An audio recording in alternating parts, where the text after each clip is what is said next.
Hello, everyone, and welcome to another episode of English Plus Podcast. I'm your host, Danny, and today we have a special treat for you.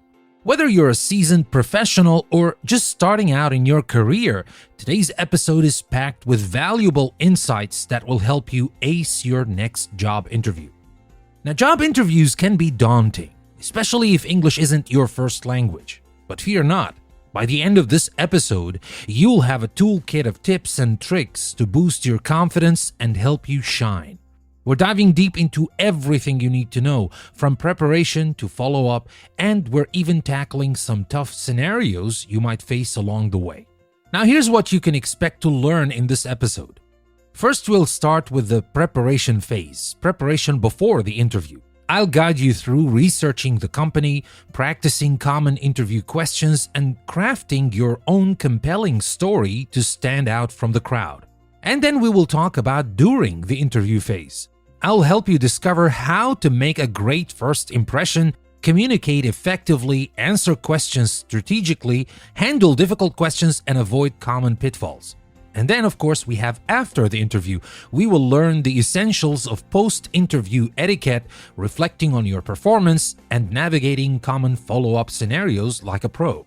But if you think that's everything you're going to learn in this episode, you're wrong. Because I will also have special scenarios for English learners.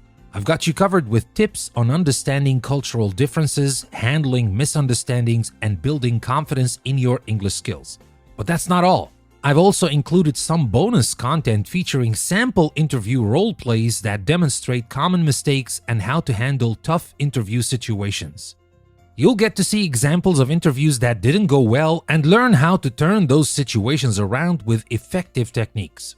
So if you're ready to take your interview skills to the next level and leave a lasting impression on potential employers, stick around. This episode is packed with practical advice, real-life examples, and plenty of encouragement to help you succeed.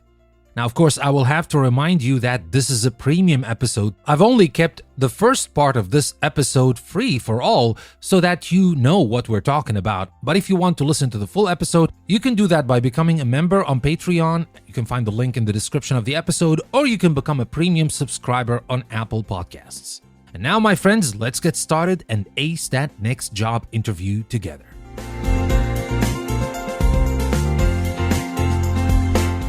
Hello, my friends. Welcome to English Plus Podcast. I'm your host, Danny, and today we've got a fantastic episode lined up for you. We're diving into a topic that everyone at some point in their lives has to face: job interviews. Yes, that's right, folks. We're talking about how to ace your next job interview. Now, I know what you're thinking. Job interviews can be stressful, nerve-wracking, and sometimes downright scary. But fear not. By the end of this episode, you will have a toolkit of tips and tricks to help you shine in your next interview and hopefully land that dream job. So, why is acing a job interview so important in today's competitive job market? Well, think about it. You could have the most impressive resume in the world, but if you can't convey your skills and personality effectively in an interview, you might just miss out on some amazing opportunities. It's like being an incredible chef, but never getting a chance to cook because you can't nail the job interview at the restaurant. And for all my English learners and non-native speakers out there, this episode is especially for you. I know interviews can be even more daunting when you're worried about language barriers and cultural differences. Guess what? We've got you covered. We'll be focusing on how to navigate these challenges and turn them into your strengths. So, whether you're a fresh graduate looking for your first job, a seasoned professional aiming for a career change, or someone trying to improve their interview skills in a second language, stick around. We've got a lot to cover, and I promise it will be both informative and fun. So, let's get started.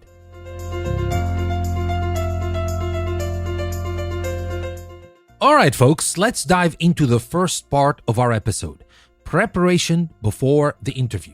Trust me, this is where the magic happens. Proper preparation can make the difference between a mediocre interview and a stellar one. So let's get into it.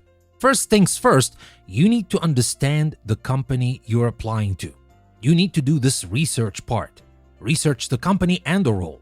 This isn't just about knowing their name, of course, or what they do. You need to dig deep. Think of it like dating. You wouldn't go on a date without knowing a little bit about a person, right? The same goes for job interviews. And then you will have to understand the company's mission, values, and culture. Start by looking at the company's mission statement and core values. These are usually found on their website, often under an About Us section. Understanding these can give you a sense of what the company stands for and what they value in their employees.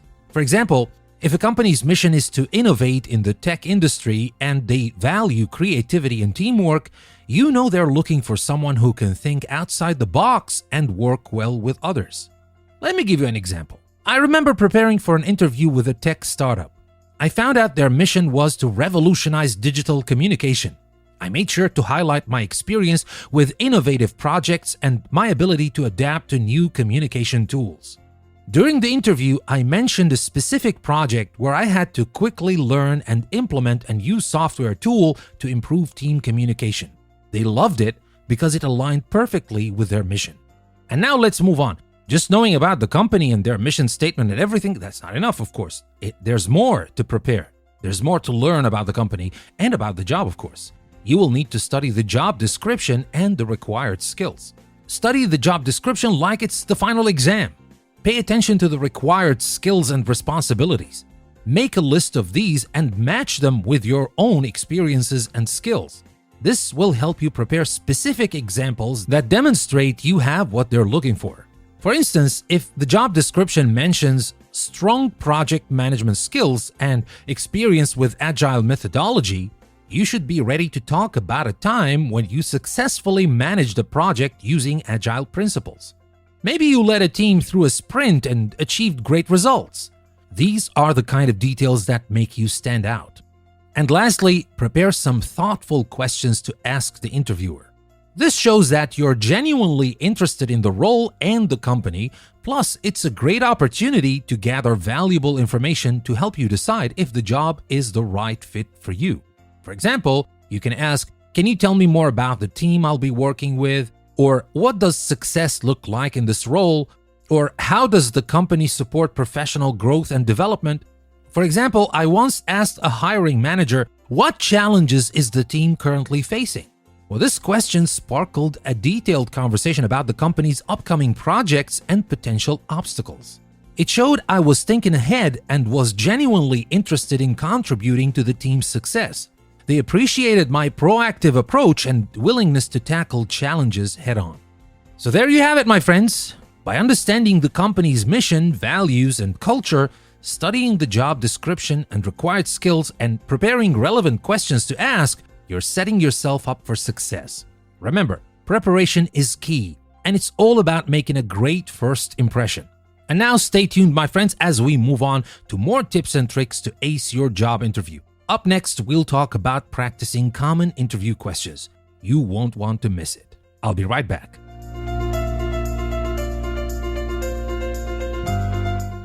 Welcome back, my friends. Now that we've covered the importance of researching the company and the role, let's move on to the next crucial step in your interview preparation: practicing common interview questions. This part can make a huge difference in how confident and polished you come across during the interview. So let's break it down.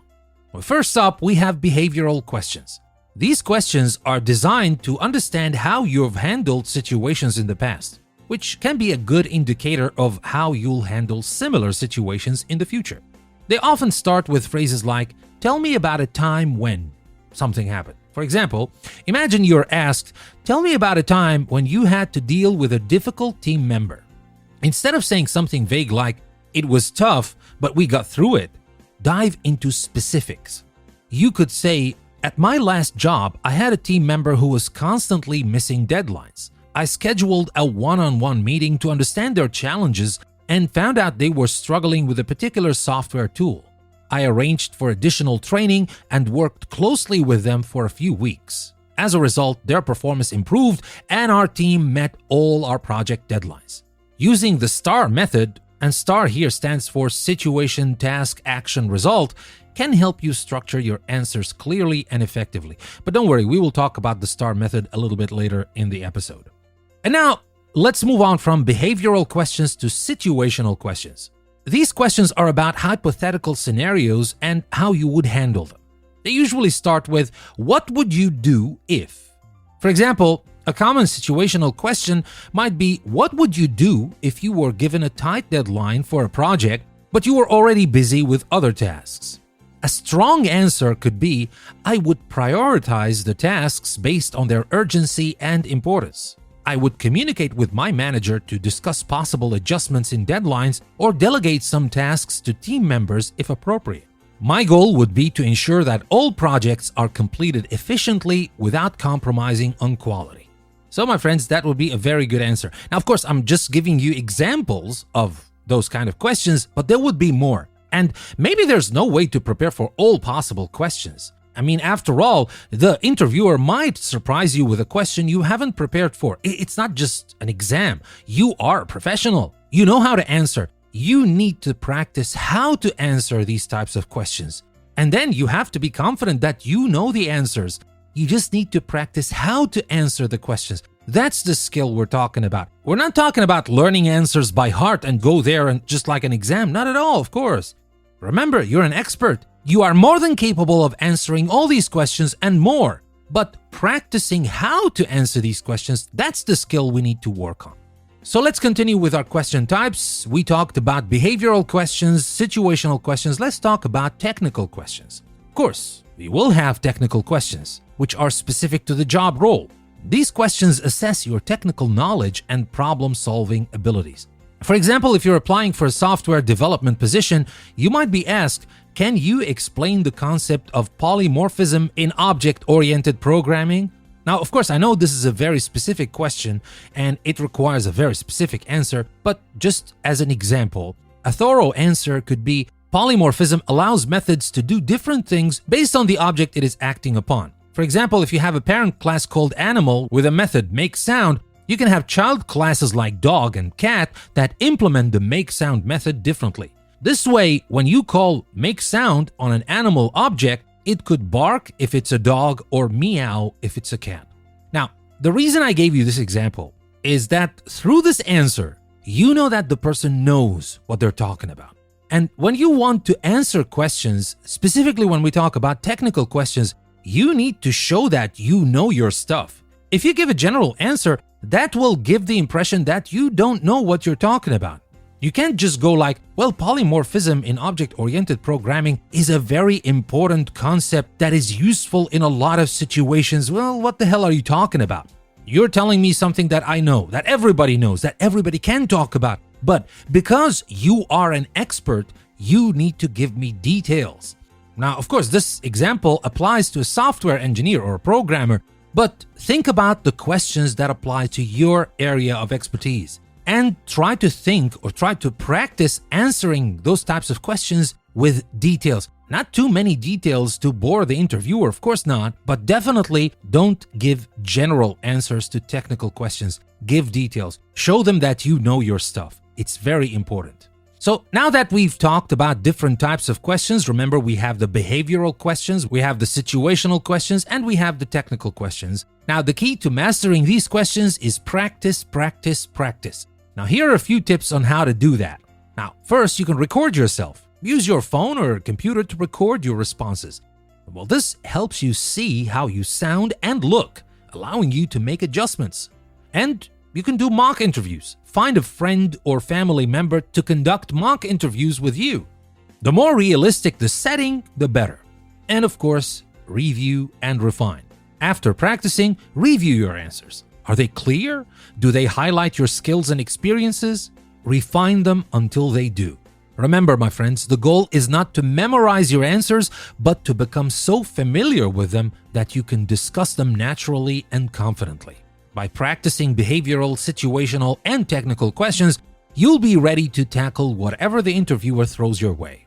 So that was about this part. Stay tuned because next we're going to talk about crafting your own story and why it's essential for a successful interview. Don't go anywhere. I'll be right back.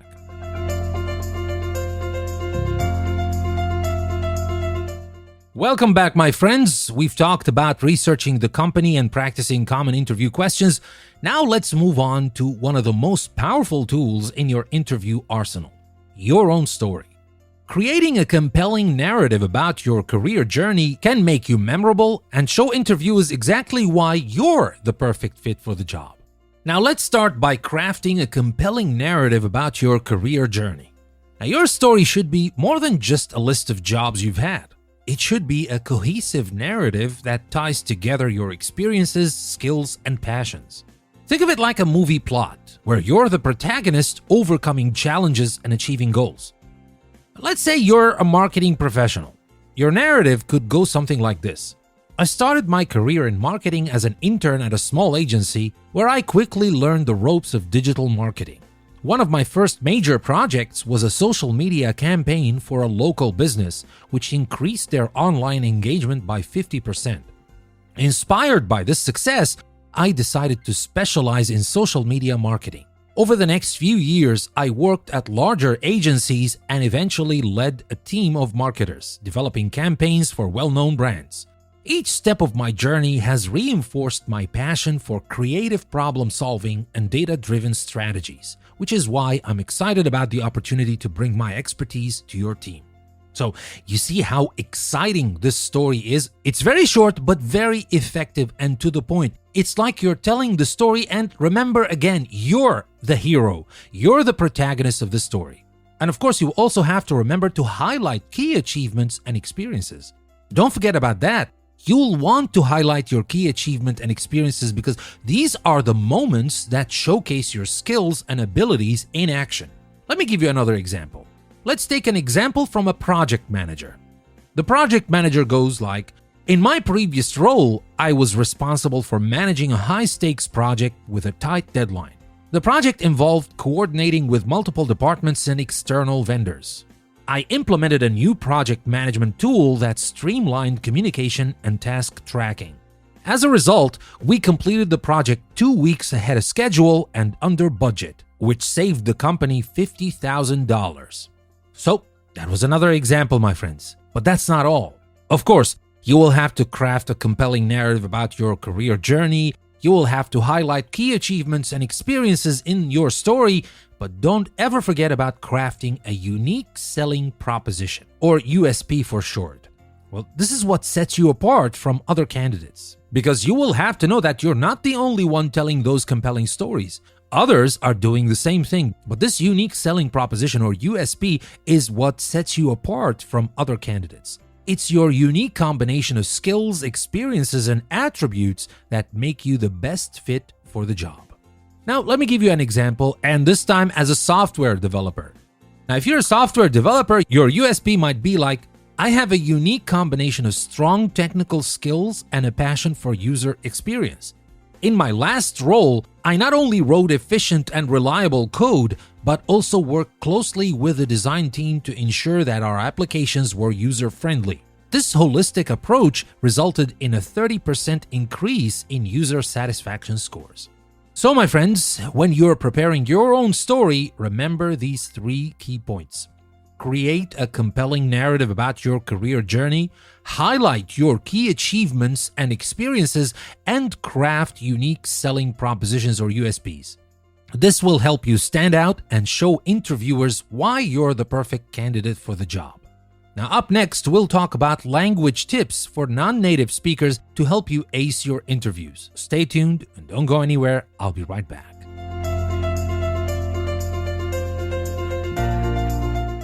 All right, my friends, welcome back to our English Plus podcast and this special episode to help you ace your next job interview. We've covered a lot of ground so far, and now it's time to address a crucial aspect for many of our listeners: language tips for non-native speakers.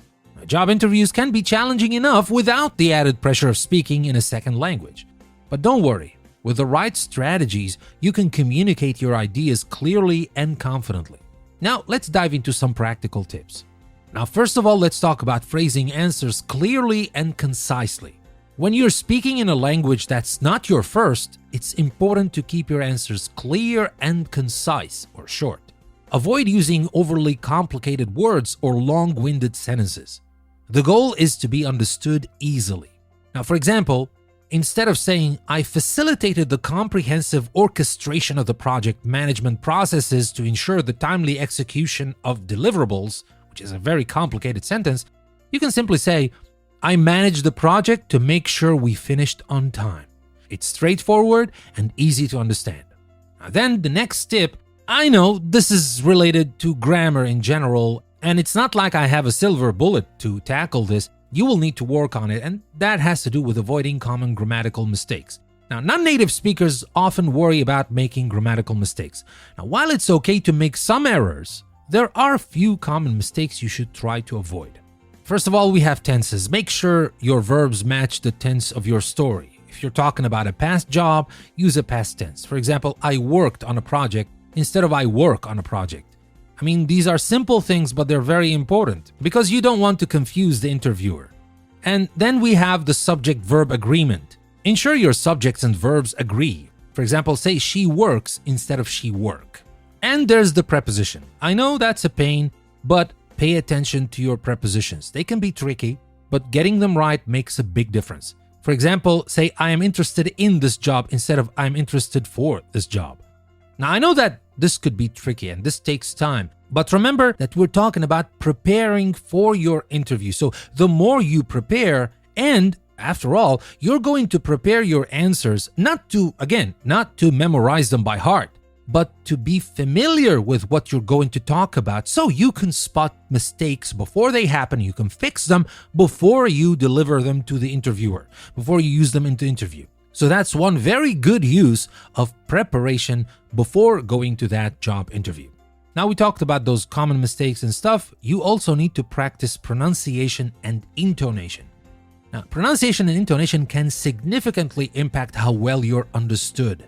Practicing these aspects can help you sound more natural and confident. Now, of course, you don't need perfect pronunciation or perfect intonation because it's okay, it's acceptable. And I know that you might have in mind that those people are not going to hire me for my English skills. I have a lot of technical skills, I know that. But guess what? A lot of other people have the same technical skills that you have. So if you can beat them here, you might have an edge. Now, why not? And you can do it. It doesn't mean that you need to have perfect pronunciation or intonation, not at all. But for pronunciation, try to focus on pronouncing key industry-specific terms correctly. Now, you might miss a word or two that are not industry-specific, but when it comes to industry-specific terms, things that have to do with what you're going to do for this company, try to nail those, try to use them correctly, to pronounce them correctly. And you can use online resources or language apps to practice difficult words if you want. And then the intonation. English speakers often use intonation to convey meaning and emotion. Practice making your voice go up and down naturally in sentences. For example, when asking a question, your intonations should rise at the end. Now, for example, this one. Could you tell me more about the team? You see that I rise at the end. But of course, this might be a little bit tricky because intonation, one of the most important aspects that tells a native speaker from a non-native speaker, because, each language has its own music and intonation. I understand that, but at least, try not to be monotonous. Monotonous like, I'll just use this question again. Could you tell me more about the team?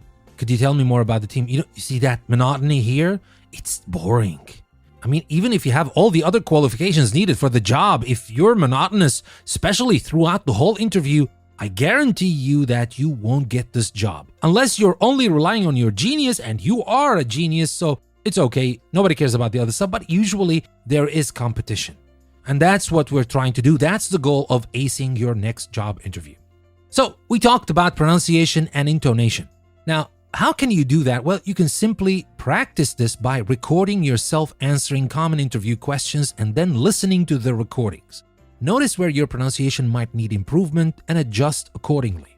You can also mimic native speakers by watching interview videos or listening to podcasts like this one, like any other podcast. And maybe you want to listen to podcasts that are related to your field. So you will get more and more of those words and those types of conversations that people have in your field. That's very useful.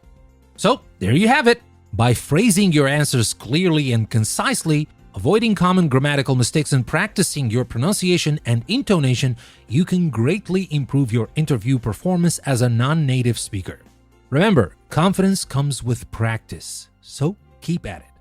And with that, my friends, we're done with the first part of our episode, with the first big part, of course, of our episode that is preparing for the interview before the interview. Next, we're going to talk about what happens or what you should be doing during the interview, and we're going to talk about first impressions next. So don't go anywhere. I'll be right back.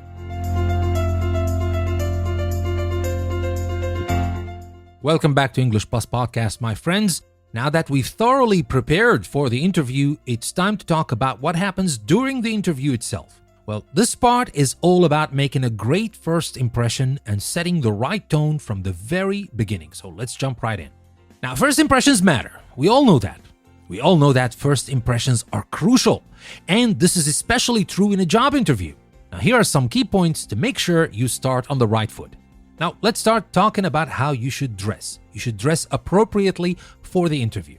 Now, how you dress can say a lot about you before you even say a word. Now, it's important to dress appropriately for the company and the role you're applying for. When in doubt, it's better to be slightly overdressed than underdressed. I'll give you an example. Imagine you're applying for a position at a tech startup. While they might have a casual dress code, it's still a good idea to go for business casual for the interview. Think of a neat button-up shirt and smart trousers or a professional dress. If you're interviewing at a more traditional company like a bank, aim for a full suit and tie. And remember, clean and well-fitted clothes are key. You want to look polished and professional, which shows respect for the interviewer and the company. And now that we've had dressing out of the way, let's talk about arriving on time. Now, my friends, you have to remember punctuality is a must. Arriving late can give the impression that you're not serious about the job or that you're unreliable. For in-person interviews, plan your route and account for possible delays. For virtual interviews, make sure your technology is set up and tested well in advance. Let me give you an example. For a virtual interview, log in at least 10 minutes early. This gives you time to address any last-minute technical issues. Once I had an interviewee who logged in right on time, but their microphone wasn't working. They spent the first 5 minutes fixing it, which created an awkward start. By logging in early, you can avoid this and start the interview smoothly. And I will have to be honest, I didn't get a very good impression on that person because of this 5-minute delay. Of course, I know that things happen. I know that these things happen because they happen to me sometimes, but it's different when you're talking about a job interview. That's not something you do every day, and that's definitely not something you do for fun. So, it is a serious thing and you need to be prepared. And now, let's move on to another point. Let's talk about how to greet the interviewer with confidence. Now, the way you greet your interviewer can set the tone for the entire meeting. A confident greeting includes a firm handshake, but do not crush the man's hands or the woman's hand. Or if it's virtual, we're talking about a clear and friendly hello. Now, don't forget to smile, of course. A good smile goes a long way. Now, I will give you an example here. When I first interviewed for my first big job, I made sure to greet my interviewer with a smile and a firm handshake. I said, "Hello, it's great to meet you. Thank you for this opportunity." It might seem simple, but this small gesture can make a big difference in how you're perceived. So, there you have it. To make a great first impression, dress appropriately, be on time, and greet your interviewer confidently. These simple steps can help set a positive tone for the rest of your interview. That's not everything, of course, that's just the beginning of the interview. Stay tuned because next we're going to discuss effective communication skills to use during the interview. You won't want to miss it. Don't go anywhere, I'll be right back.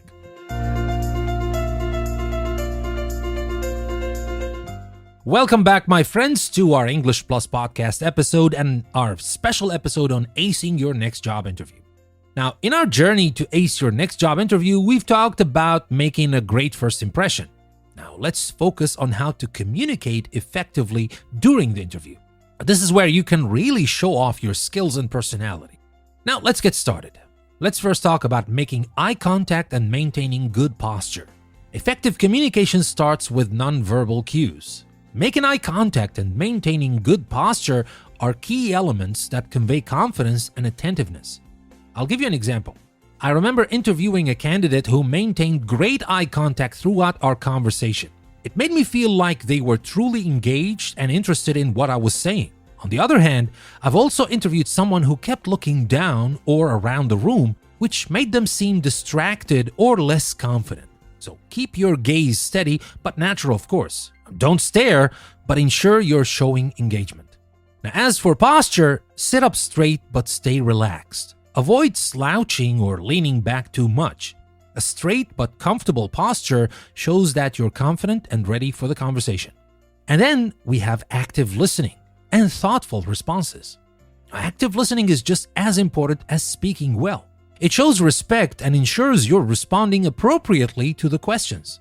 Now, some tips for that is to nod and give verbal acknowledgments.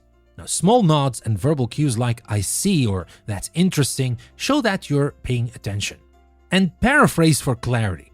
If you're not sure you understood the question, paraphrase it back to the interviewer. For example, you can say something like, "So what you're asking is how I managed that project timeline, right?" You can do that, it's perfectly fine, but you definitely don't want just to answer the question if you're not sure what it is.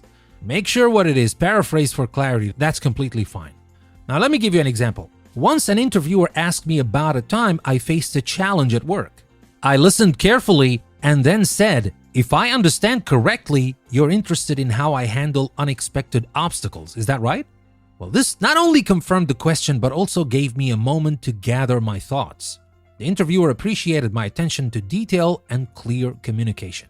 And now let's talk about using positive body language. Positive body language can make a significant difference in how you're perceived. It complements your verbal communication and helps you come across as approachable and enthusiastic. Let me give you some tips. You will need to smile. Of course, we're not talking about a stupid smile all the time, no. We're talking about a genuine smile because that can go a long way in building rapport. And then use open gestures. Keep your hands visible and use them naturally to emphasize points. Avoid crossing your arms as it can seem defensive. And lean slightly forward because this shows interest and engagement in the conversation. Let me give you an example. During one of my interviews, I made a conscious effort to smile and use open gestures. I noticed that the interviewer mirrored my positive body language and we had a much more relaxed and engaging conversation. It helped establish a connection and made the interview feel more like a dialogue than a grilling session. So remember, my friends, to make eye contact, maintain good posture, practice active listening, and use positive body language. These communication skills can significantly impact how your interview is perceived and help you make a lasting impression. Next, we'll dive into answering questions strategically during your interview. So stay tuned, you don't want to miss that, because in this segment we're going to talk about the STAR method I told you about earlier. Don't go anywhere, I'll be right back.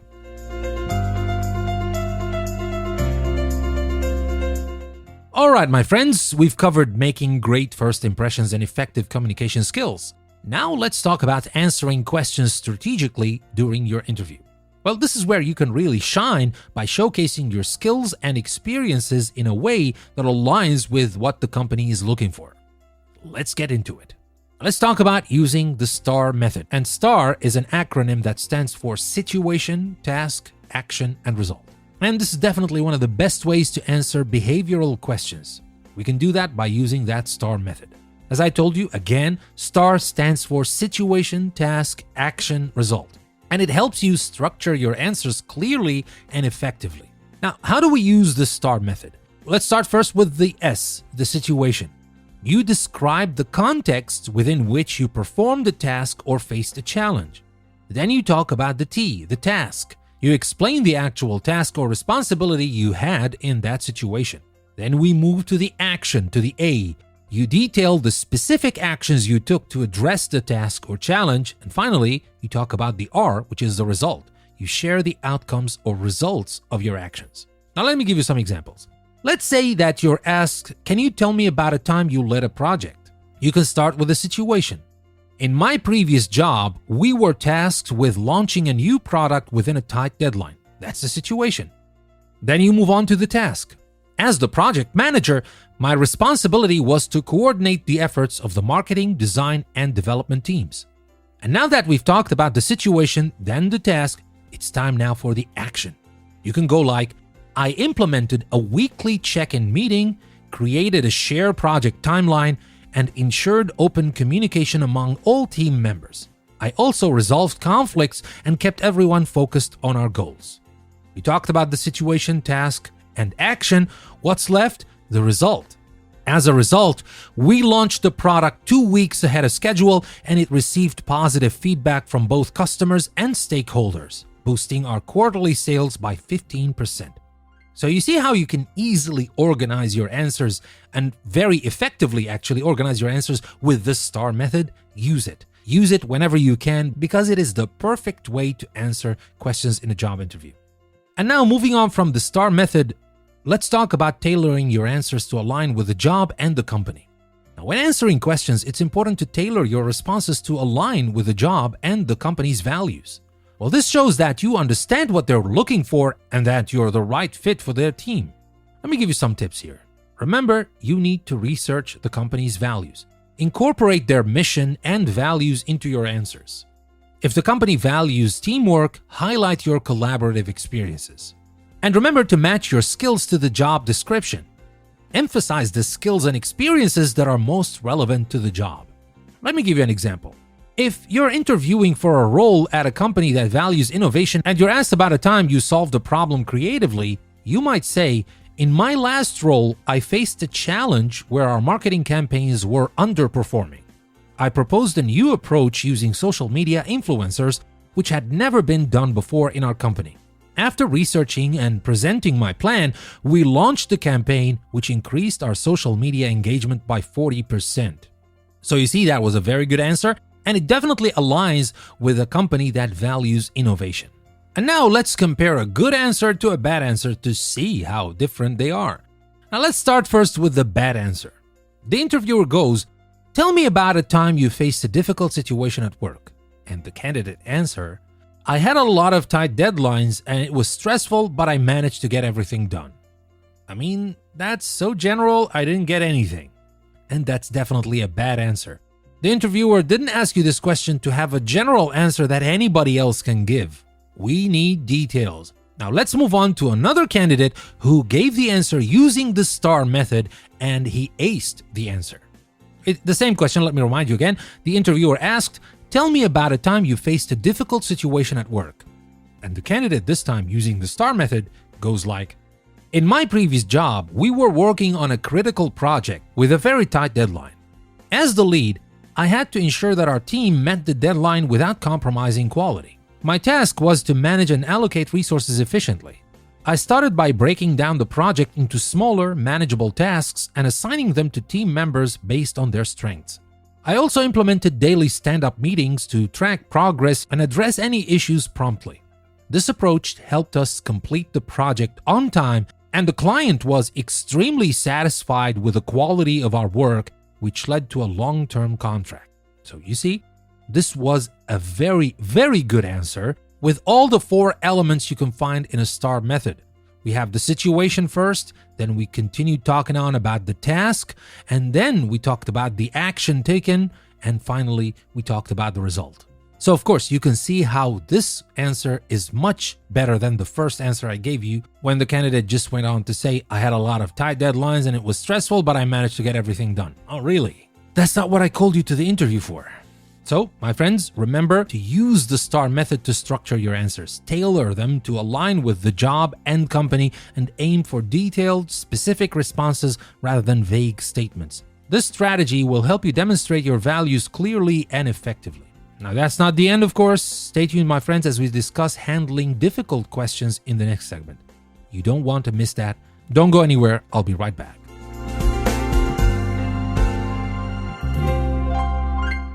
All right, so far we've covered making first impressions, effective communication skills, and answering questions strategically.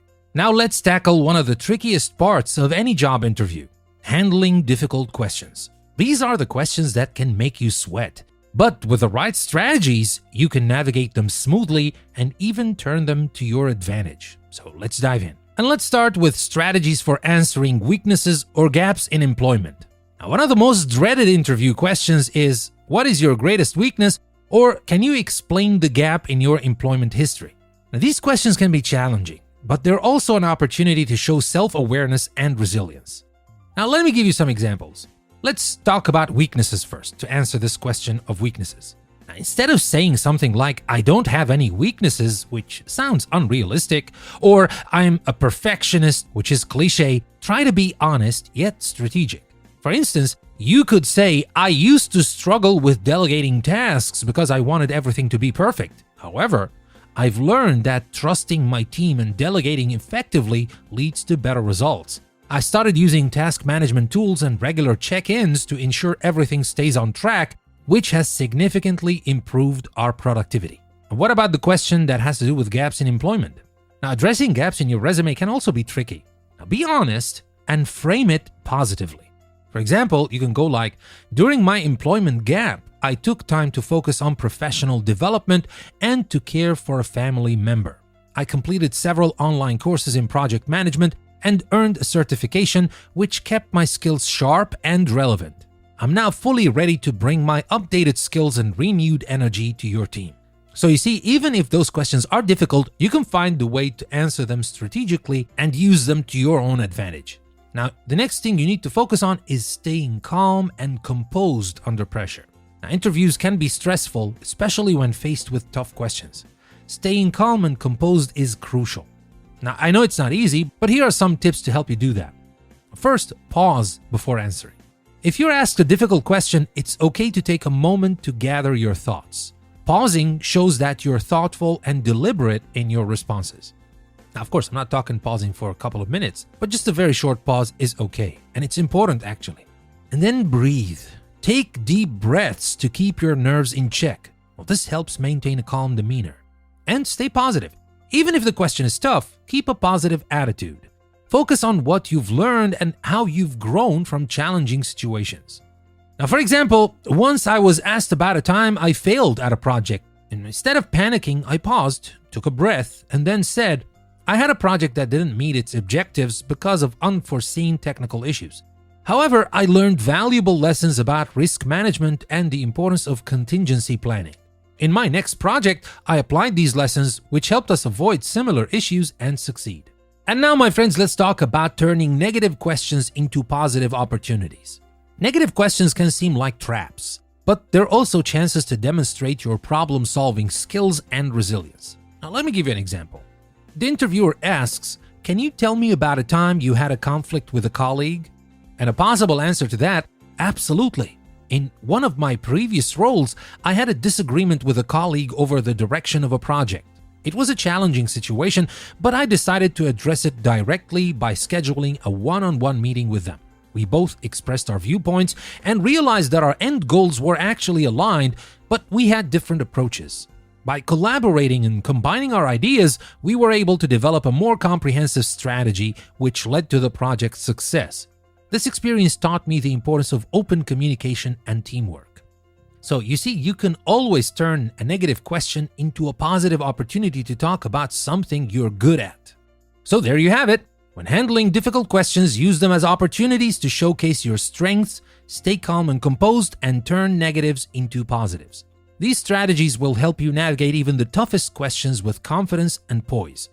Now, we talked about what to do and what to say in an interview, but next we're going to talk about something as important, and that is what not to say in an interview. So you don't want to miss that. Don't go anywhere. I'll be right back.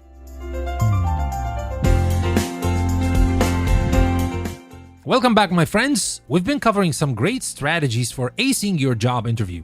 And now it's time to talk about what not to say. And even with the best preparation, there are a few pitfalls you want to avoid to ensure you make the best impression possible. Now let's get into it. Avoid negative comments about previous employers or colleagues. It can be tempting to vent about a previous job or a difficult boss, but this can easily backfire.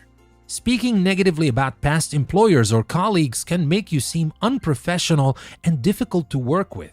For example, the interviewer goes like, "Why did you leave your last job?" And here I will give you a bad answer. The candidate answered, "My boss was a micromanager and the company was a mess. I couldn't stand it." Well, even if this is true, don't mention it in an interview, and at least don't talk about it like that. A good answer will be, "I'm looking for new challenges and opportunities to grow. I learned a lot in my previous role, but I feel that this position aligns better with my career goals and offers the growth opportunities I'm seeking." Remember, even if you're very angry at your previous boss or job, or even if they did horrible things to you. A job interview is not the time and place to vent about that. You can do that with your friends if you want, if you really have to.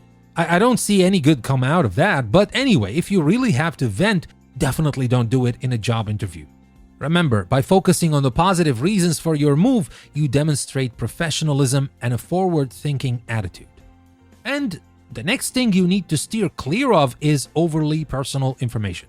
Now, while it's important to connect with your interviewer, remember that some personal information isn't relevant to your professional capabilities. Stick to information that showcases your skills and experience. Now, for example, if the interviewer, and of course the interviewer will ask you about this "tell me about yourself" thing, a bad answer will be, "Well, I'm a big fan of reality TV shows and I spend a lot of time on social media." Well, that's not exactly what they're looking for. They don't care about this. A good answer would be, "I have a background in marketing with a strong focus on digital strategies. In my last role, I led a campaign that increased our online engagement by 30%. I'm passionate about innovative marketing techniques and how they can drive business growth." That's what they want to hear about. Now, of course, I'm not telling you to make up stories. This is true about yourself, and maybe the first answer is also true. They don't want to know about your Netflix preferences or how much you spend on social media. That stuff is kind of personal and irrelevant. You see the difference? The good answer highlights relevant professional skills and achievements, steering clear of personal hobbies unless they directly relate to the job in some way. And do not appear desperate or unprepared. That's my next tip. Desperation or lack of preparation can be major red flags for employers. You want to show enthusiasm without seeming desperate, and you want to be well prepared to show your interest and readiness for the role. Now, let me give you an example. A very common question any interviewer might ask you in any job interview is, "Why do you want this job?" Very simple, but very important question. A bad answer would be like, "I really need a job, any job. I've been applying everywhere and haven't had any luck." Well, you're coming off so needy, and this is not why they're going to give you this job. Definitely, this is one of the reasons why they're not going to give you this job. A good answer would be, "I'm excited about this opportunity because your company is at the forefront of industry innovation. I admire your commitment to sustainability and believe my background in environmental engineering and project management would allow me to contribute effectively to your ongoing projects." Now, of course, you always have to relate the question or the answer to your own experience and to everything we've talked about earlier, just like to the company's needs, to the company's mission, everything else. But this is a good answer that demonstrates that you've done your research and you're genuinely interested in the specific role and company, not just any job. So, remember, my friends, avoid negative comments about previous employers or colleagues, steer clear of overly personal information, and don't appear desperate or unprepared. Keeping these points in mind will help you maintain a professional and positive impression throughout your interview. And that, my friend, is everything I wanted to share with you about during the interview phase. Let's talk next about after the interview phase, which is as important as during the interview and before the interview. You might think that it's over. We're done with the interview. No, not yet. We still have important things to remember after the interview. We're going to talk about that next. Don't go anywhere. I'll be right back.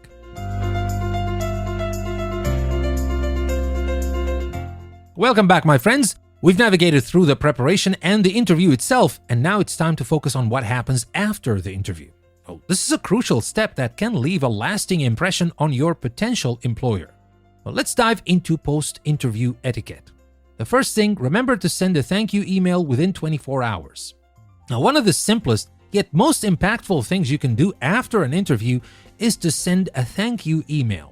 This shows appreciation for the opportunity and reinforces your interest in the role. Now, let me give you an example. After an interview, I always make it a point to send a thank you email. Now, here's a basic structure you can use. Well, for the subject line, you can go with thank you and your name. Of course, put an M dash or something between them so it doesn't seem like you're thanking yourself. Of course, you can address the email to your interviewer, and in the body, remember these points. Thank them for their time, reiterate your interest, and mention something specific. For example, you can say, "Thank you for taking the time to meet with me today. I enjoyed our conversation about," whatever the topic you talked about. Of course, here it had to be specific. And then you can reiterate your interest. For example, you can write something like, "I'm very excited about the opportunity to join your team and contribute to," whatever the role or project you're applying for. And as for mentioning something specific, You can go with something like, I was particularly intrigued by, you can use specific detail from the interview, and I feel my experience in this skill will allow me to add value to your team. Now, of course, here you have to fill in the blanks, but the point is, when you talk about it this way, that will leave a very good impression. Even if they don't give you the job this time, they will keep you in mind for the future. And they might even recommend you to other people, you never know. And of course, don't finish the email here. For closing, say something like, thank you again for considering my application. I look forward to the possibility of working together. And for the sign-off, best regards and your name. Now, personalizing your thank you email by mentioning something specific from the interview shows that you are engaged and are genuinely interested in the role. Remember to personalize the email. Don't use the same thank you email and send it to everybody. Well, take 5 extra minutes to personalize the email. It will go a long way. And remember, in your thank you email, make sure to reiterate your interest in the role, as I showed you in the example. This helps to remind the interviewer of your enthusiasm and keeps you top of mind as they make their decision. And mentioning something specific from the interview, as I told you, can make your thank you email stand out. It shows that you paid attention and you're genuinely interested in the position and the company. So remember, my friends, after your interview, send a thank you email within 24 hours, reiterate your interest in the role, and mention something specific from the interview to personalize your message. These small steps can make a big difference in leaving a positive and lasting impression. Now stay tuned, because next we're going to talk about reflecting on the interview and preparing for possible follow-up scenarios. So stay tuned, I'll be right back.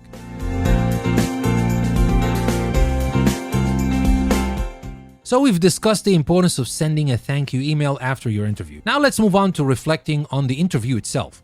Well, this step is crucial for continuous improvement and preparation for any follow-up interviews. Let's get started. After your interview, take some time to reflect on how it went. This reflection will help you identify your strengths and areas for improvement. Now ask yourself what went well and what could be improved. Think about the aspects of the interview where you felt confident and received positive feedback. Did you handle certain questions particularly well? Did the interviewer seem impressed by any of your responses? And also consider the moments where you felt less confident or struggled to answer a question. Were there any questions that caught you off guard? Did you stumble over your words or miss an opportunity to highlight a key skill? After an interview, I usually jot down a few notes on what I thought went well and what didn't. For example, I might note, I felt confident discussing my project management experience and got a positive reaction when I mentioned the successful completion of a major project. However, I struggled with a technical question about the new software tool. I need to brush up on that topic. Now, once you've analyzed your performance, use this information to prepare for potential follow-up interviews. This preparation can help you address any weaknesses and build on your strengths. Go over the questions that tripped you up and practice your answers. If you struggled with a technical question, spend some time studying that area. And if possible, ask the interviewer or a trusted colleague for feedback. They might provide insights you hadn't considered. And if you notice that certain answers resonated well with the interviewer, be sure to emphasize those points again in follow-up interviews. I'll give you an example. After reflecting on an interview where I struggled with a specific software tool, I spent some time learning more about it. I watched tutorials and practiced using the software. In my follow-up interview, I confidently discussed the tool and even included an example of how I could use it in the role. This preparation paid off, and I felt much more assured in my responses. So, reflecting on your interview performance is a valuable exercise that can help you improve and prepare for future opportunities. By analyzing what went well and what could be improved and preparing accordingly, you'll be better equipped for follow-up interviews and increase your chances of success. And now, my friends, I want you to stay tuned, because we're going to discuss common follow-up scenarios and how to handle them. You don't want to miss that. Don't go anywhere. I'll be right back.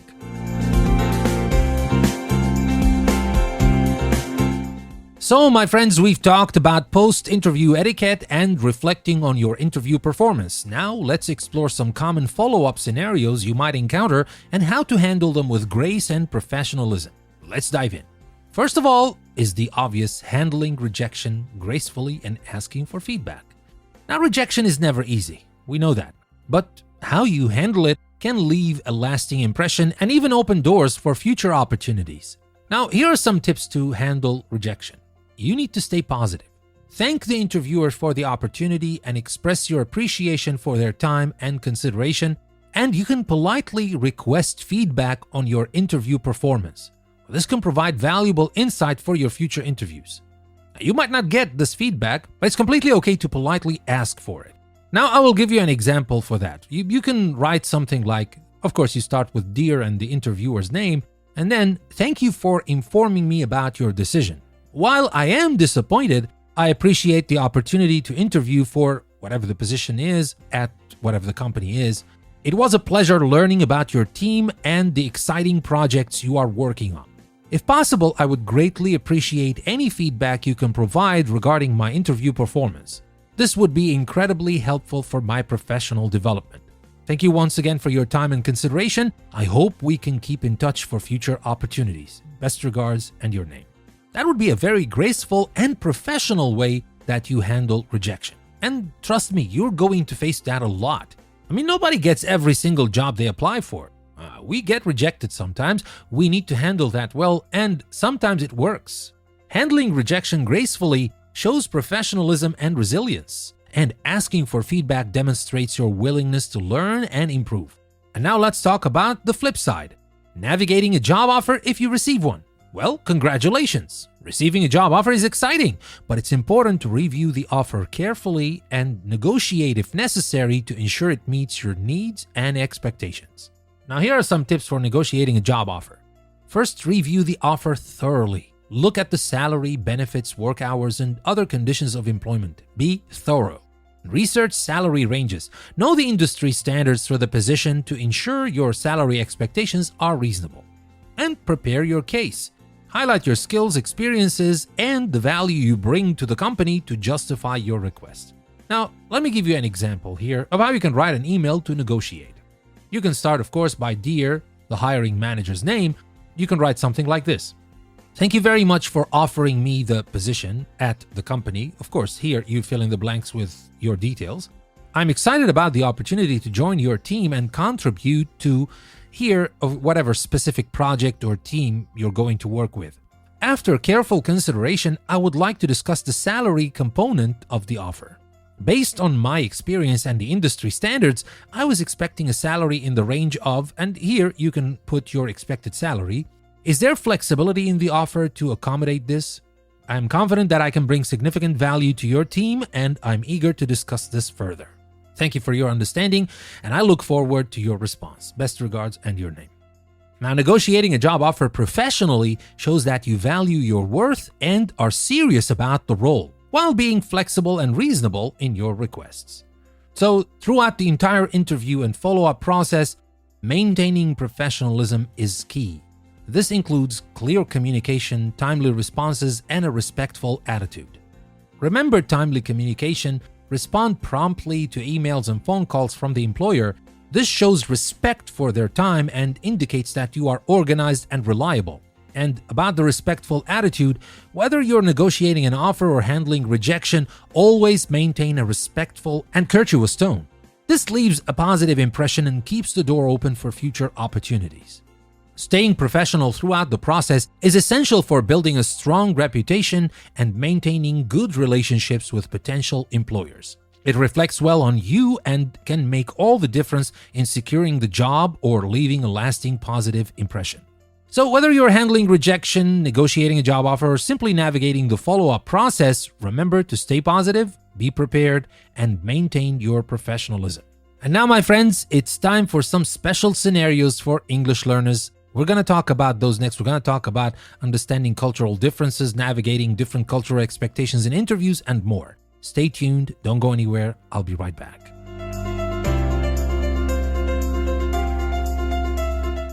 All right, my friends, we talked about what to do before the interview, during the interview, and after the interview, but now let's focus on some special scenarios that English learners might face during job interviews. Navigating cultural differences and adapting to varying communication styles can be challenging, but with the right strategies, you can turn these challenges into strengths. So let's dive in. First of all, let's talk about cultural differences. Navigating different cultural expectations in interviews can be tricky, but it's crucial for making a good impression and fitting into a new workplace environment. Now, here are some tips for navigating cultural expectations. Research cultural norms. understand the cultural norms and practices of the country or company you're interviewing with.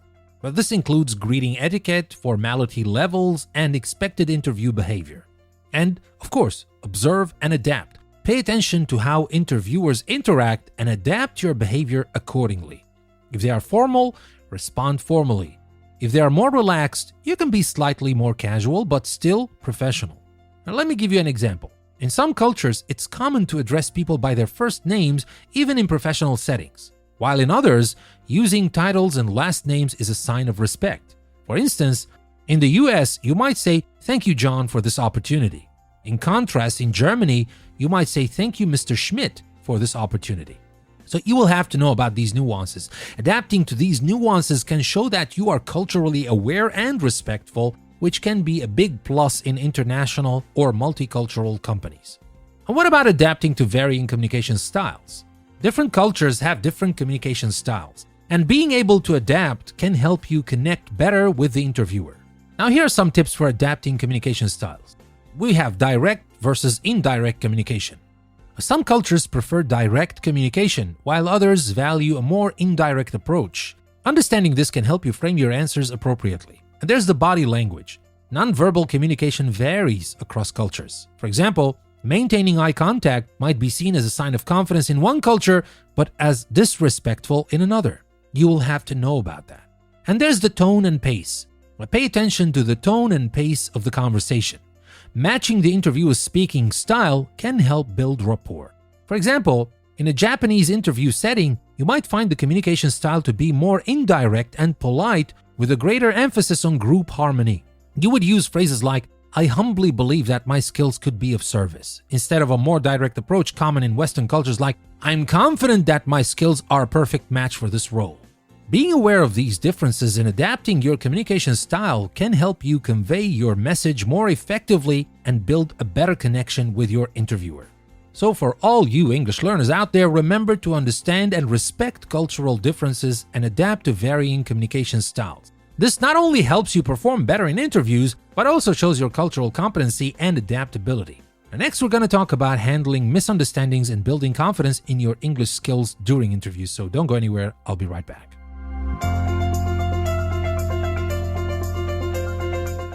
All right, my friends, in this segment, we're going to talk about handling misunderstandings during interviews, which can be particularly challenging for English learners. It's important to stay calm and address any confusion politely. So let's get into it. But first, let's talk about politely asking for clarification if needed. If you don't understand a question or need more time to think, it's perfectly okay to ask for clarification. This shows that you're attentive and want to provide the best possible answer. Now, let me give you some tips for asking for clarification. Remember to be polite and professional. Use polite phrases to ask for repetition or clarification. For example, "I'm sorry, could you please repeat the question?" Or, "Could you please clarify what you mean by," whatever they say. That's completely fine. That's professional, that's polite, you can definitely use it. And you can use another technique by paraphrasing the question. To ensure you've understood correctly, you can paraphrase the question back to the interviewer. For example, you can say something like, "So you're asking me about my experience with project management, is that right?" Now, during an interview, you might hear a complex question that includes unfamiliar terminology. And when that happens, you could simply say, "I'm sorry, I'm not familiar with that term. Could you explain it a bit more?" This not only helps you understand the question better, but also shows your willingness to learn and understand new concepts. I mean, yes, you might think that this is a negative point. I didn't understand the word. And it might be bad, I will have to admit. But what's even worse is that if you assume that you understand the word and you give an answer that's completely not related to the question, that's definitely much worse. Well, at least you can save face here and say and be honest and say, "I don't understand this," or "I don't understand that." Of course, in a polite and professional way. And let me give you some techniques for staying calm and correcting mistakes. Now, staying calm under pressure is crucial, especially when you make a mistake or don't understand something right away. Now, here are some techniques to help you manage this. Now, I know those sound like cliches, but they work. Take a deep breath. Stay positive. If you feel flustered, take a deep breath before responding. This can help calm your nerves and give you a moment to think. And focus on maintaining a positive attitude. Mistakes happen, and how you handle them can say a lot about your character. Think about that. And what about correcting mistakes? Well, I have 2 tips to share with you here. First, acknowledge and correct. And second, don't dwell on it. Now, if you realize you've made a mistake, acknowledge it and correct it politely. For example, you can say, I apologize. I misspoke earlier. What I meant to say was whatever you want to say. And don't dwell on it. Correct your mistake and move on. Dwelling on it can increase anxiety and disrupt your flow. Let me give you an example. Let's say you're asked about a specific software and you mistakenly give information about a different tool. Midway through your response, you realize the mistake. You can say, I'm sorry, I realized I was discussing a different software. Regarding the tool you mentioned, here's my experience about it, blah, blah, blah, and you continue. And you don't stop. The most important thing here is that you don't dwell on it. Just acknowledge, correct, and move on. Handling misunderstanding with grace is a valuable skill, my friends. By asking for clarification politely and staying calm when correcting mistakes, you can maintain your composure and demonstrate your professionalism. Well, that's it for this part. Next, we're going to talk about building confidence in your English skills during interviews. So don't go away. I'll be right back.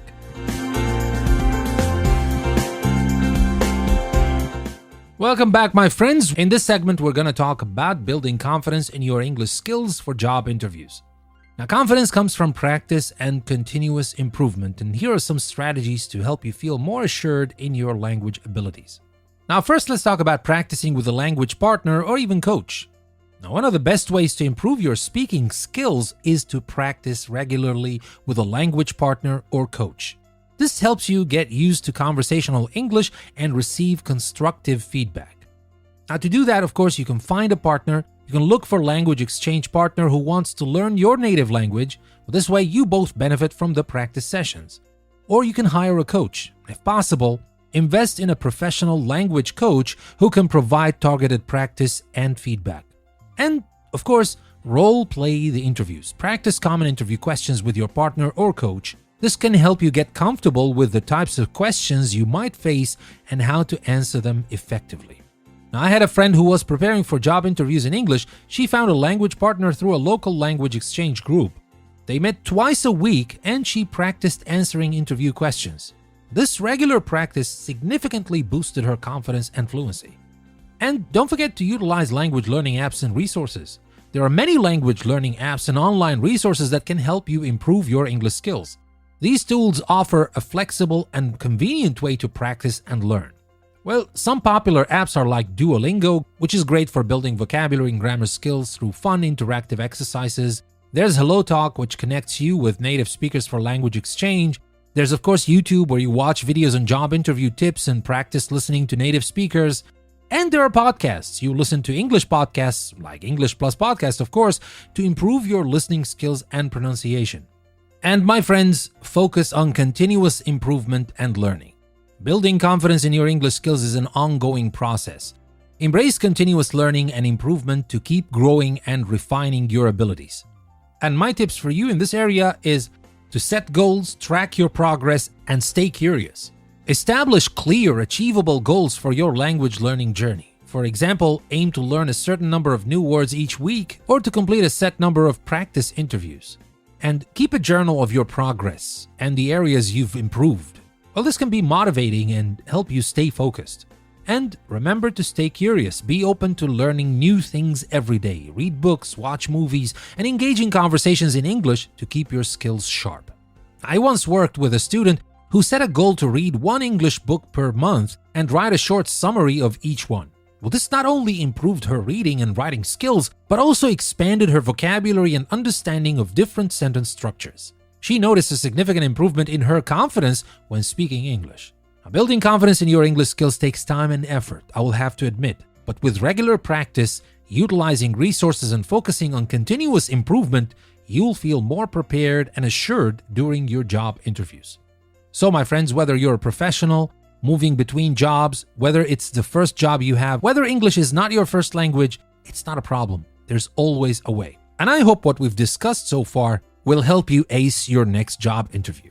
Now, of course, I'm done with everything I wanted to say about acing your next job interview. We still have the bonus section coming up, in which we will showcase different job interviews and we will talk about how things can go wrong and how we can fix those things. So if you want to listen to the bonus section as well, Don't go anywhere because that's coming next.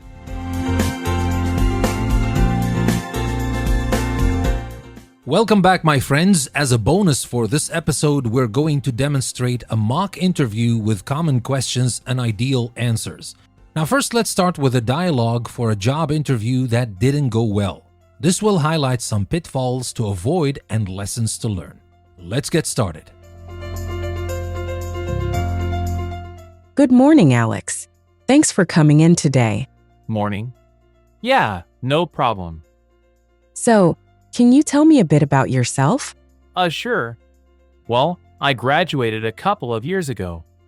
I've been looking for jobs since then, but nothing has really worked out. My last job was kind of boring, so I left. I guess I'm just looking for something better. I see.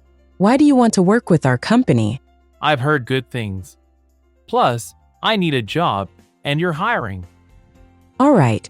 Can you describe a time when you faced a challenge at work and how you handled it? Let me think. Oh, there was this one time when I had a lot of tasks to do. It was really stressful. I guess I just tried to do my best, you know? Could you be more specific? Not really. I just did what I could. It was tough. Okay, how do you handle working under pressure? I get stressed out, but who doesn't, right? I try to manage, but it's not always easy. Can you tell me about a time when you had to work as part of a team? I usually prefer working alone. Teams can be annoying because not everyone does their part. I understand. Well, that's all the questions I have for now. Do you have any questions for me? Not really. Just want to know when I'll hear back. We'll be in touch. Thank you for your time, Alex. Yeah, thanks. As you can see, this interview didn't go well for several reasons. Alex didn't provide specific examples, seemed unprepared, and gave negative or vague responses. Now let's break down this interview and highlight the effective techniques Alex could have used to improve his performance. Now let's start with tell me about yourself. Now what went wrong? Alex was vague and focused on negatives. Effective technique in this area is to use a brief but structured introduction that highlights your background, key skills, and what you're looking for. The response could have been better by saying, I graduated with a degree in marketing 2 years ago and have since gained valuable experience working with a small agency where I led several successful campaigns. I'm now looking for new challenges and opportunities to grow in a dynamic company like yours. Now let's move on to the next question. Why do you want to work here? Now, what went wrong is Alex didn't show any real interest in the company. The effective technique here is to research the company and align your career goals with their mission and values. And let's see here how the response could have been better. Alex could have said, I admire your company's innovative approach to digital marketing and your commitment to sustainability. I'm excited about the opportunity to contribute to your team with my background in creative campaign strategies and environmental initiatives. Now let's move on to the next question. Describe a time when you faced a challenge. Now what went wrong is Alex was vague and lacked specifics. An effective technique here is to use the STAR method to structure your answer with specific details. Now let me show you how the response could have been better. Alex should say something like, at my previous job, we faced a tight deadline for a major campaign. My task was to coordinate the team's efforts and ensure timely completion. I implemented a new project management tool to streamline our workflow and held daily check-ins to address any issues. As a result, we completed the campaign ahead of schedule and it was very successful, boosting our client sales by 20%. And here, we covered the situation, the task, the action, and the result, the STAR. Now let's move on to the next question. How do you handle working under pressure? Now what went wrong is that Alex admitted to stress without offering coping strategies. An effective technique here would be to acknowledge the challenge and describe specific strategies you use to manage pressure. A better response here would be, I understand that pressure is part of the job. I handle it by staying organized, prioritizing tasks, and taking short breaks to stay focused. For instance, during a high-stakes project, I used time management tools to keep track of deadlines and delegated tasks effectively, ensuring we met all our goals. And now for the next question. Tell me about a time when you worked as part of a team. Now, what went wrong is that Alex's response was negative and uncooperative. An effective technique here would be to highlight positive teamwork experiences and your role in them. A better response would be, I enjoy working as part of a team. In my last role, I collaborated with colleagues from different departments on a marketing campaign. I facilitated communication between the teams, which helped us integrate our efforts and create a cohesive strategy that significantly increased our campaign's reach. And finally, we have the question, do you have any questions from me? Now, what went wrong is that Alex showed a lack of curiosity or interest. An effective technique here is to prepare thoughtful questions that show your interest in the role and company. A better response would be something like, yes, I do. Can you tell me more about the team I'll be working with? Also, what are the most significant challenges facing the team right now, and how can someone in this role help address them? By applying these effective techniques, you can turn a potentially disastrous interview into a successful one. So that was the first interview we'll cover in this bonus section, but we still have a couple more, because next we'll have a different type of interview and we will talk about another scenario where the interviewer was very tough and asked very difficult and maybe some embarrassing questions and the interviewee didn't handle it well. That's coming next, don't go anywhere, I'll be right back.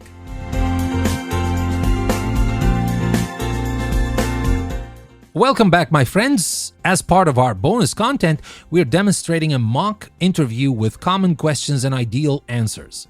In the previous scenario, we saw a job interview that didn't go well due to vague and negative responses. Now let's try another scenario where the interviewer was very tough and asked difficult or embarrassing questions, and the interviewee didn't handle it well. This will highlight some common mistakes and how to avoid them. So let's get started.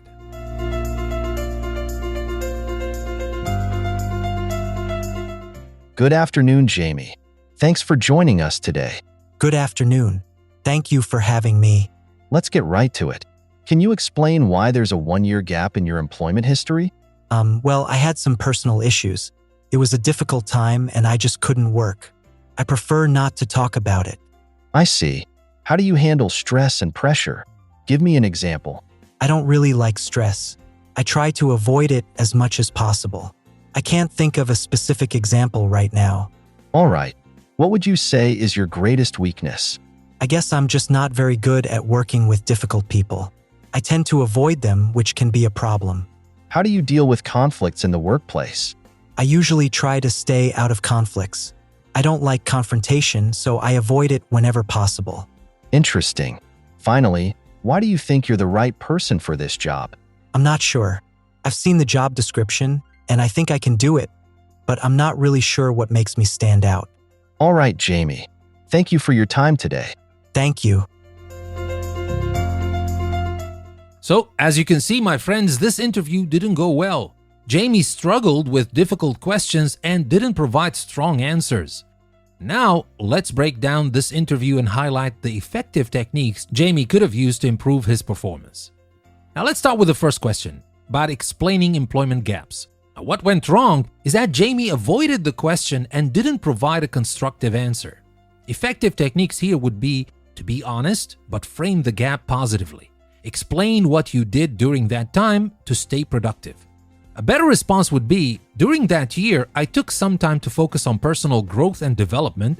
I completed several online courses related to my field and volunteered at a local nonprofit, which allowed me to enhance my skills in project management and teamwork.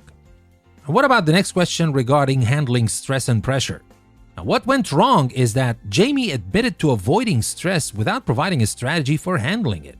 An effective technique here would be to acknowledge the reality of stress and provide examples of how you manage it effectively. A better response would be, I handle stress by staying organized and prioritizing my tasks. For example, in my last job, we had a major project with a tight deadline. I created a detailed timeline and delegated tasks among the team, which helped us meet the deadline successfully and reduced overall stress. And the next question about discussing weaknesses. Now, what went wrong was that Jamie highlighted a weakness without showing any effort to improve it. An effective technique here would be to mention a real weakness but show how you're working to overcome it. A better response would be, "One area I'm working on is my public speaking skills. I used to find it quite challenging, but I've been taking public speaking courses and practicing regularly, which has significantly improved my confidence and ability." And what about the question asking about dealing with workplace conflicts? Now, what went wrong was that Jamie's response indicated a lack of problem-solving skills. An effective technique here would be to demonstrate how you handle conflicts constructively. A better response here would be something like, "I believe in addressing conflicts directly but professionally. For example, in my previous job, I had a disagreement with a colleague over a project strategy. I suggested a private meeting where we could discuss our viewpoints openly. We found a compromise that incorporated both our ideas, which ultimately led to a successful project." And then let's move to the final question I want to talk about, and that is the one about why you're the right person for the job. Now, what went wrong was that Jamie lacked confidence and didn't highlight any unique strengths. An effective technique here would be to confidently explain your qualifications and how they align with the job requirements. A better response here would be something like, "I believe I'm the right person for this job because of my extensive experience in project management and my ability to lead teams effectively. I've successfully managed several high-profile projects from inception to completion, consistently meeting deadlines and exceeding targets. My proactive approach and problem-solving skills make me a strong fit for this role." By using these effective techniques, you can turn a tough interview into an opportunity to showcase your strengths and resilience. So that was our second example, my friends, but that's not the last example. Next, we're going to talk about something a little bit different. We'll talk about a bad interviewer, actually, who steps out of line. An example of what's not okay to accept in a job interview and how to properly react to it. So that's coming next. Don't go anywhere. I'll be right back.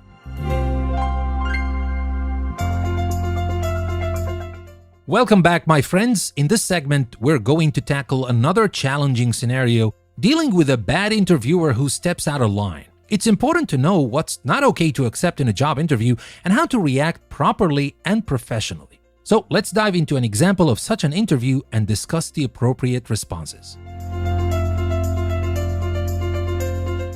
Good afternoon, Taylor. Thanks for coming in. Good afternoon. Thank you for having me. All right, let's get started. So, you're married, right? Do you have kids? How do you plan to manage work and family? I prefer to keep my personal life separate from work. I'm fully committed to performing well in my professional role. Fair enough. How old are you, by the way? We're looking for someone with a lot of energy. I don't believe age is relevant to my qualifications or ability to do the job. I bring a lot of enthusiasm and experience to this role. I see. Another thing, we usually don't hire people from your background for this role. Why should we consider you? I believe diversity brings a wealth of different perspectives and strengths. My unique background provides me with a distinct set of skills and experiences that can contribute positively to your team. All right, let's talk about your previous job. Why did you leave? Did you have issues with your boss or colleagues? I left my previous job to seek new challenges and opportunities for growth. I'm looking forward to contributing to a new team and bringing my skills to a new environment. All right, Taylor. That's all for now. We'll be in touch. Thank you for your time. Now, this interview was problematic because the interviewer asked inappropriate and discriminatory questions.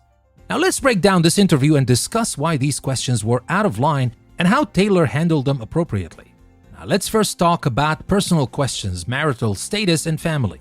Now, what went wrong was that the interviewer asked about Taylor's marital status and family, which are personal questions and not relevant to job performance. Now, why are these questions wrong? Well, these questions can be discriminatory and are generally illegal in many places. Now, let's see how Taylor handled it. Taylor politely declined to answer and refocused on professional commitment. An even better response here would be something like, "I prefer to keep my personal life separate from work. I assure you that I'm fully committed to my professional responsibilities and managing them effectively." And what about the age-related questions? Now, what went wrong was that the interviewer asked about Taylor's age, implying a preference for younger candidates. Now, why is that wrong? Now, simply because age discrimination is illegal and irrelevant to job qualifications.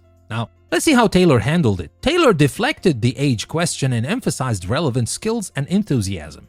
Now, an even better response would be something like, I believe my energy and experience are assets that will benefit this role. My focus is on delivering excellent performance and contributing to the team. And then we have the background discrimination. The interviewer made a discriminatory mark about Taylor's background. And this is absolutely wrong because discrimination based on background or ethnicity is illegal and unethical. Now, Taylor handled it by highlighting the value of diversity and her unique contributions. An even better response would be something like, I believe diversity enhances team performance by bringing different perspectives and ideas. My background equips me with unique skills and experiences that can be valuable to your team. And finally, let's talk about assumptions about previous job issues. The interviewer assumed Taylor left the previous job due to conflicts. Now, this question is leading and assumes negativity. Now, Taylor handled it by redirecting the question to focus on seeking new opportunities. And a better response here would be something like, I left my previous job to pursue new challenges and opportunities for growth, and I'm excited about the potential to bring my skills to your organization. Now, dealing with a bad interviewer who steps out of line can be challenging, but it's important to stay professional and assertive. You have the right to decline to answer inappropriate questions and redirect the conversation to your qualifications and suitability for the job. And remember, my friends, if an interview becomes too uncomfortable or unprofessional, you have the right to end it. You can say something like, I appreciate the opportunity, but I don't feel this is the right fit for me. Thank you for your time. Remember, knowing your rights and standing up for yourself in a professional manner is crucial. It's not just about getting the job, but also about ensuring you're joining a respectful and fair workplace. And now the next interview, we have a different problem. The interviewer is again stepping out of line, but by psychoanalyzing the interviewee. That's coming next. We're going to talk about that, so don't go anywhere. I'll be right back.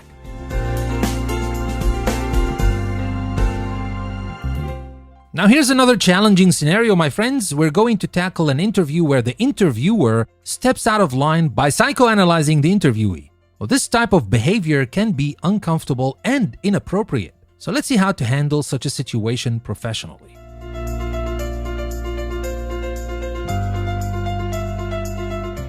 Good morning, Morgan.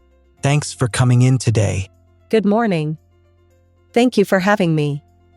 So, Morgan, tell me about your childhood. How do you think it shaped who you are today?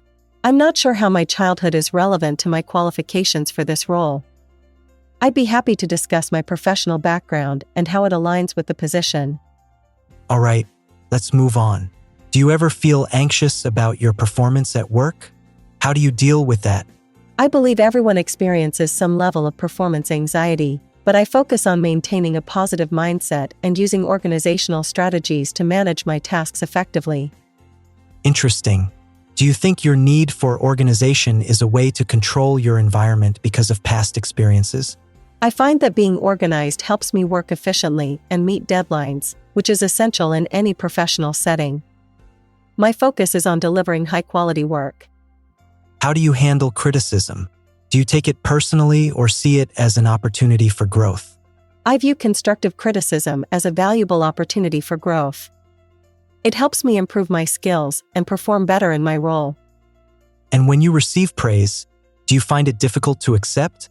Or do you feel validated? I appreciate positive feedback as it reinforces that I'm on the right track. It motivates me to continue working hard and striving for excellence. One last question. Do you think you have any unresolved issues that might affect your work performance? I'm confident in my ability to perform well in this role. If any challenges arise, I'm proactive in seeking solutions and maintaining a professional approach. Thank you, Morgan. We'll be in touch. Thank you for your time.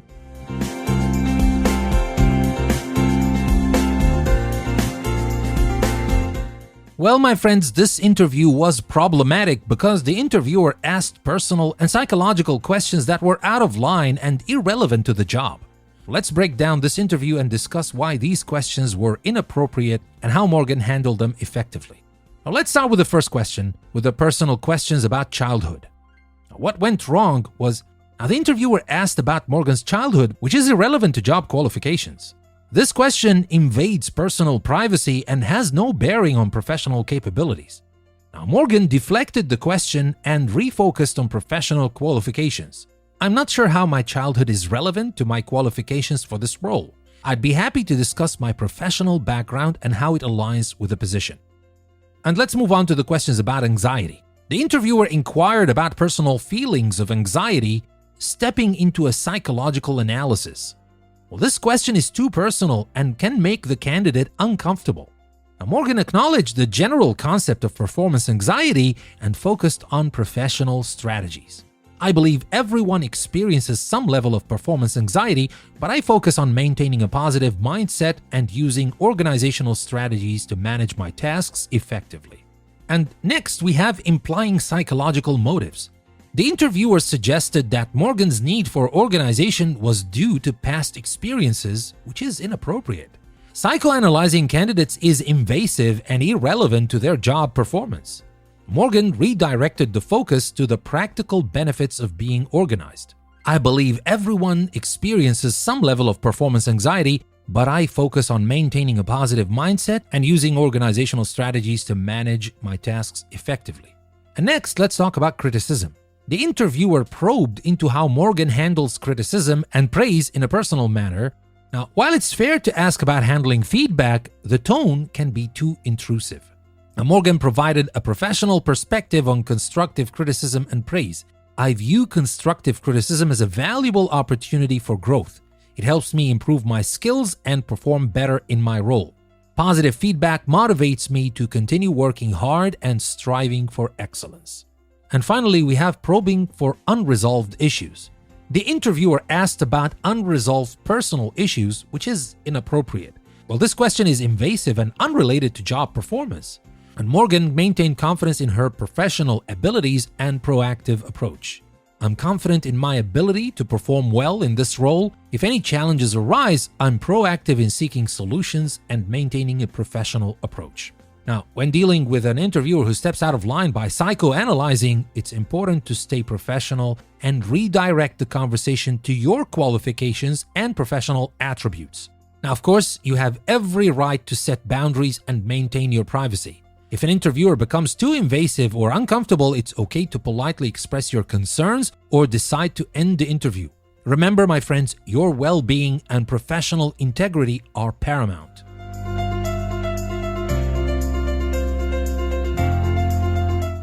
Now, it's been a comprehensive journey through the world of job interviews. Now, let's summarize what we've covered and get you ready to ace your next job interview. Well, we started with preparation before the interview, emphasizing the importance of researching the company and role, understanding the company's mission, values, and culture, studying the job description, and preparing relevant questions to ask the interviewer. And we talked about practicing common interview questions, using the STAR method, situation, task, action, and result, for behavioral questions, tailoring your answers to align with the job and company, and understanding the difference between good and bad answers. And then we talked about preparing your own story, creating a compelling narrative about your career journey, highlighting key achievements and experiences, and crafting a unique selling proposition. And we had some language tips for non-native speakers, phrasing answers clearly and concisely, avoiding common grammatical mistakes, and practicing pronunciation and intonation. Now, during the interview, we focused on making a great first impression, dressing appropriately, arriving on time, or logging in early for virtual interviews, and greeting the interviewer confidently.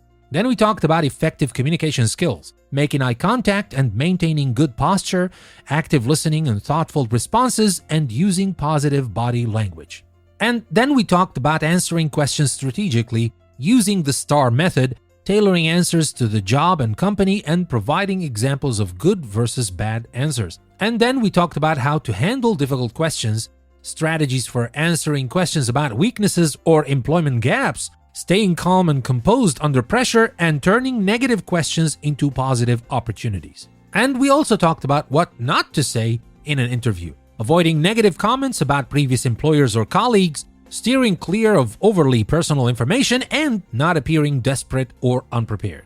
And then we moved on to talking about after the interview. We discussed the post-interview etiquette, like sending a thank you email within 24 hours, reiterating your interest in the role, and mentioning something specific from the interview to personalize your message. Then we talked about reflecting on the interview, analyzing what went well and what could be improved, and preparing for follow-up interviews based on this reflection. We also talked about common follow-up scenarios like handling rejections gracefully and asking for feedback, negotiating a job offer if you receive one, and staying professional throughout the process. And for English learners, we covered understanding cultural differences, like navigating different cultural expectations in interviews and adapting to varying communication styles. We talked about handling misunderstandings, politely asking for clarification if needed, and techniques for staying calm and correcting mistakes. And finally, we talked about building confidence in your English skills, practicing with a language partner or coach, utilizing language learning apps and resources, and focusing on continuous improvement and learning. Now remember, my friends, preparation and practice are the keys to success. The more you practice, the more confident and comfortable you will become. Use the tips and strategies we've discussed to prepare thoroughly for your interviews. Role play with friends or coaches, practice your answers, and stay positive. You've got this. Every interview is an opportunity to learn and improve. Keep honing your skills, stay curious, and embrace each experience as a step toward your career goals. Now, as we wrap up this episode, I want you to remember, my friends, that interviews are a skill that can be mastered. The more you practice, the better you'll become. Now, each interview is a learning experience that brings you one step closer to landing that dream job. Continuous learning and self-improvement are key. Keep honing your skills, stay curious, and embrace every opportunity to grow. Whether it's practicing your English, learning new interview techniques, or simply reflecting on your experiences, every effort you put in will pay off. Thank you, my friends, for tuning in to this special episode of English Plus Podcast. I hope these tips and strategies help you feel more confident and prepared for your next job interview. Don't forget to subscribe to our podcast for more episodes filled with valuable insights and practical advice. Good luck on your next job interview. This is your host, Danny. I will see you next time.